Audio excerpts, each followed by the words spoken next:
नमस्कार। आज हम जिनकी बात करने वाले हैं वो हिंदू धर्म के सबसे पूजनीय और सबसे ज्यादा चाहे जाने वाले देवताओं में से एक हैं, श्री कृष्ण। तो चलिए एक ऐसे किरदार की कहानी में गोता लगाते हैं जिनमें ना दो अलग अलग दुनिया बसती हैं। मतलब एक तरफ तो वो हैं जो गांव वालों का मक्खन चुरा लेते हैं, एक नटखट बालक, और दूसरी तरफ वही हैं जो युद्ध के मैदान में राजकुमारों को सलाह देते हैं, ब्रह्मांड का सबसे गहरा ज्ञान देते हैं। यही तो बात है, ये जो डुअलिटी है, ये जो विरोधाभास है, यही उन्हें इतना दिलचस्प बनाता है। अच्छा, श्री कृष्ण को पूरी तरह समझने से पहले ना एक कॉन्सेप्ट समझना बहुत जरूरी है, और वो है अवतार। अवतार का मतलब क्या होता है? सीधा सा मतलब है जब कोई दिव्य शक्ति, कोई देवता धरती पर इंसान का रूप लेकर आते हैं। और क्यों आते हैं? ताकि वो धर्म की यानी सही रास्ते की फिर से स्थापना कर सके। और इसी कड़ी में श्री कृष्ण को भगवान विष्णु का 8वां अवतार माना जाता है। कहते हैं कि वो उस वक्त धरती पर आए जब चारों तरफ अधर्म और उथल-पुथल मची हुई थी और दुनिया को एक संतुलन की जरूरत थी। तो अब शुरू करते हैं उनकी कहानी।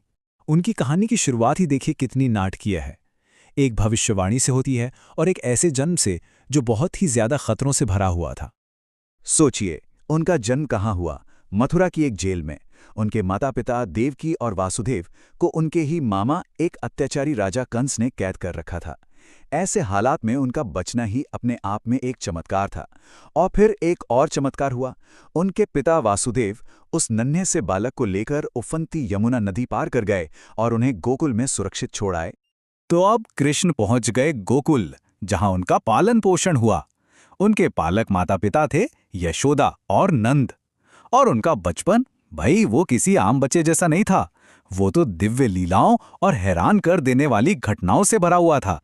जैसे उनकी एक बहुत मशहूर शरारत थी मक्खन चुराना। माखन चोरी की कहानियां तो आज भी सुनाई जाती हैं। इन्हीं सब नटखट अदाओं की वजह से वो पूरे गांव के लाडले बन गए थे। ये दिखाता है कि वो कितने सुलभ थे, कितने इंसानी थे। फिर उनकी बांसुरी। कहते हैं कि जब वो बांसुरी बजाते थे तो उसका संगीत ऐसा होता था कि इंसान तो क्या, जानवर भी खींचे चले आते थे। ये सिर्फ संगीत नहीं था, ये एक तरह से आत्मा के लिए एक दिव्य बुलावा था।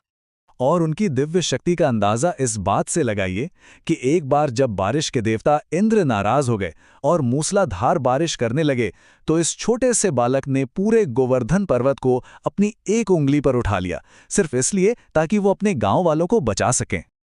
तो ये तो थी बचपन की बातें।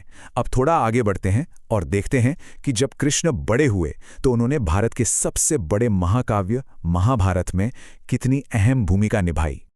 कुरुक्षेत्र का वो भयंकर युद्ध, उस युद्ध के मैदान में कृष्ण ने कोई हथियार नहीं उठाया। वो ना तो राजा थे, ना ही कोई सैनिक। वो तो बस पांडव राजकुमार अर्जुन के दोस्त थे, उनके फिलॉसफर थे और उनके रथ के सारथी थे।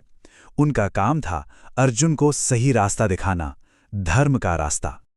और वहीं उस युद्ध के शोर के बीच जब अर्जुन अपने ही परिवार वालों के खिलाफ लड़ने की बात से घबरा गए, तब कृष्ण ने वो ज्ञान दिया, वो दिव्य उपदेश दिए जिन्हें आज पूरी दुनिया भगवद गीता के नाम से जानती है।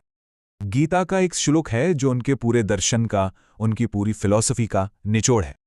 इसका मतलब क्या है? सीधा सा मतलब है, आपका हक सिर्फ अपना काम करने पर है, अपना कर्तव्य निभाने पर है। उसका फल क्या मिलेगा, इस पर आपका कोई अधिकार नहीं है। बस अपना काम करो, पूरी ईमानदारी से, फल की चिंता किए बिना। इसी को कहते हैं निस्वार्थ कर्म या कर्म योग। और ये जो कर्म योग है ना, ये उन 3 मुख्य रास्तों में से एक है जो कृष्ण ने मोक्ष पाने के लिए बताए। बाकी 2 हैं भक्ति योग यानी भक्ति का रास्ता, और ज्ञान योग यानी ज्ञान का रास्ता। देखिए, कृष्ण की कहानी सिर्फ किताबों या ग्रंथों में नहीं है।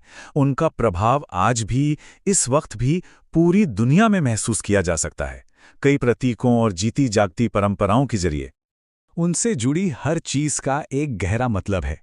जैसे उनकी त्वचा का नीला रंग, ये आसमान या समंदर की तरह उनकी अनंतता को दिखाता है। मोरपंख उनकी सुंदरता और चंचलता का प्रतीक है। और बांसुरी, वो तो जैसे आत्मा को परमात्मा की तरफ बुलाने वाला दिव्य संगीत है।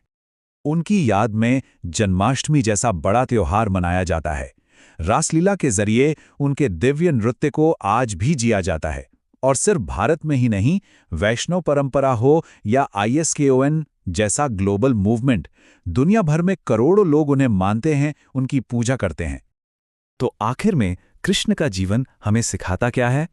यही कि आध्यात्मिकता कोई बहुत गंभीर या दूर की चीज नहीं है।